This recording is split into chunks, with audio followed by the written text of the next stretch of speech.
Sinusugod niya. Ito. Eh ako na, kampiyak na. Ako na lang lalabas.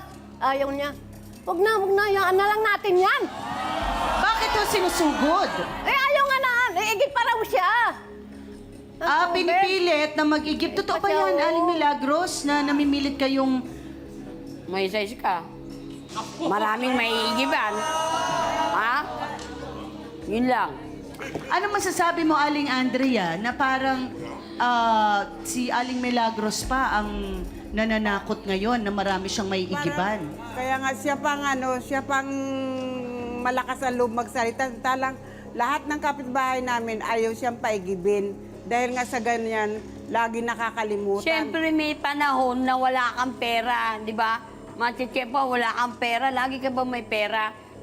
Makikipag-usap sa'yo. Sasabihin mo na agad, ganun. Eh, mahirap yun, di ba?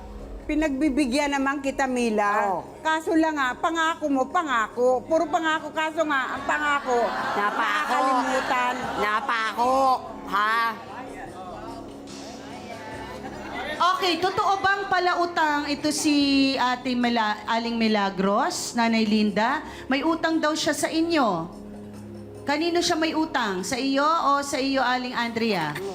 Sa akin, sa tubig, pinalipas ko na yun. Hindi Sa ko iyo, na Ate pinabayaan Linda. ko na yun. Ay, may utang yan sa pagkain ko. Tindahan ko.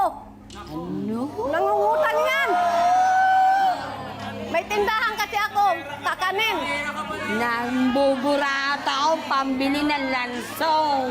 Dahil buraot ako, naintindihan mo? Aga-aga, napunta ka doon. Pakape ako dyan. Pakape. Don't be a liar. Na.